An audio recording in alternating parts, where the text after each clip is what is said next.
আসসালামু আলাইকুম প্রিয় শিক্ষক মণ্ডলী, আপনাদেরকে আগাম কোরবানি ঈদের শুভেচ্ছা জানিয়ে শুরু করছি।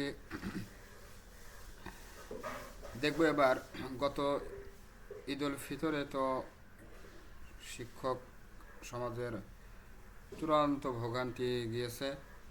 শুক্রবারে বেতন তুলতে হয়েছে। এরকম শত শত এক এক থানার শত শত শিক্ষক একটা শাখায় বেতন তুলতে গিয়ে তারা হেনস্থা হয়েছেন।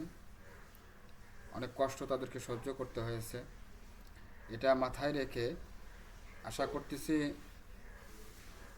কোরবানি ঈদে অবশ্যই ঊর্ধ্বতন কর্তৃপক্ষ কোরবানি ঈদকে সামনে রেখে শিক্ষক সমাজের বেতনাদির সুষ্ঠু সুন্দর সময়ের মধ্যে ব্যবস্থা করবেন। এটা আমরা শিক্ষক সমাজ ঊর্ধ্বতন কর্তৃপক্ষের কাছে দাবি জানাই।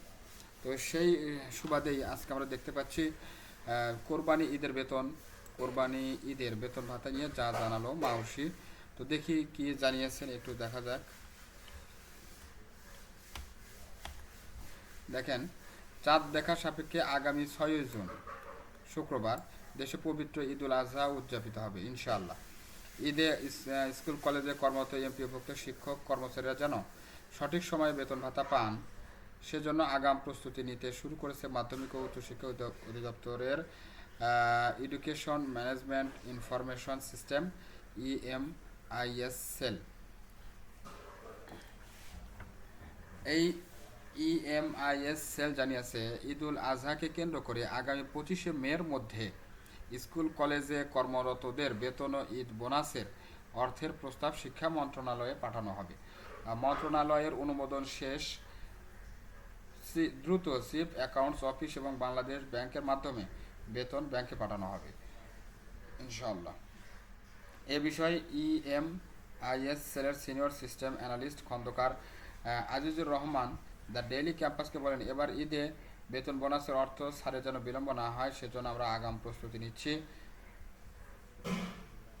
25শে মের মধ্যে মে মাসের বেতনের প্রস্তাব পাঠাতে পারলে ঈদের ছুটি শুরু হওয়ার আগে শিক্ষক কর্মচারীরা বেতন বোনাসের অর্থ তুলতে পারবেন।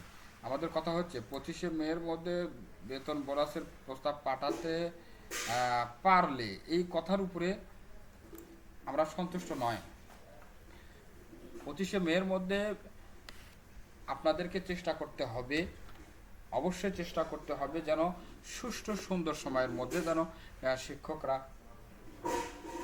বেতন ভাতা পায়। কারণ এটা ঈদ উল ফিতরের ঈদ না যে দুই একটা কাপড় রাত্রে যায় কিনে নিয়ে আসলেই হবে। এটা কোরবানির ঈদ, কোরবানির পশু কেনার একটা বিষয় আছে, টাকা পয়সার দরকার আছে।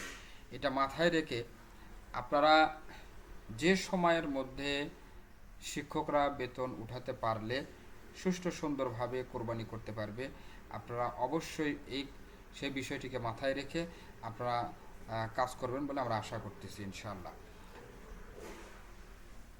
নাম অপ্রকাশিত রাখার শর্তে EMIS সেলের এক কর্মকর্তা জানান, ঈদ উল ফিতরের বেতন বোনাস দিতে বিলম্ব হওয়ায় শিক্ষকদের মধ্যে ক্ষোভের সঞ্চার হয়েছিল। বিষয়টি শিক্ষা প্রশাসনের ঊর্ধ্বতনরা অবগত হয়েছিলেন। আনুষ্ঠানিকভাবে বিষয়টি নিয়ে আলোচনাও হয়েছে, এজন্য এবার আগাম প্রস্তুতি নেওয়া হচ্ছে। জানা গেছে, সরকারি কর্মকর্তা কর্মচারীরা EFTর মাধ্যমে বেতন ভাতা পান, তবে বেসরকারি শিক্ষা প্রতিষ্ঠানে কর্মরত এমপিওভুক্ত শিক্ষক কর্মচারীদের বেতন ভাতা সরকারি কোষাগার থেকে ছাড় হলেও তা রাষ্ট্রায়ত্ত 8টি ব্যাংকের মাধ্যমে অ্যানালগ পদ্ধতিতে ছাড় হয়। এই অর্থ তুলতে শিক্ষকদের নানা ভোগান্তিতে পড়তে হয়। তো প্রিয় শিক্ষক মণ্ডলী, আপনাদের কাছে উদাত্ত আহ্বান যে আমরা যেন এবার সঠিক সময়ের মধ্যে যেন আমরা কোরবানির ঈদের বেতন বোনাস পাই, এ ব্যাপারে আমাদেরকে অবশ্যই সজাগ থাকতে হবে। এবং ঊর্ধ্বতন কর্তৃপক্ষ আপনাদের কাছে আকুল আবেদন, আপনারা শুধু কথার মধ্যে সীমাবদ্ধ না থেকে শুধু আশ্বাস আর শুধু সান্ত্বনার বাণী না শুনিয়ে আপনারা অবশ্যই একেবারে নিজ দায়িত্বে একটু শিক্ষকের দিকে শিক্ষকদের হয়ে চেষ্টা করবেন যেন অবশ্যই কোরবানির পশু বেতন ভাতা পেয়ে শিক্ষক মণ্ডলীরা যেন শিক্ষক সমাজ যেন সুষ্ঠু সুন্দরভাবে কোরবানির পশু কিনে তারা ফ্যামিলি সহকারে কোরবানি করতে পারে আল্লাহর ওয়াস্তে। এই বিষয়টি মাথায় রেখে আপনারা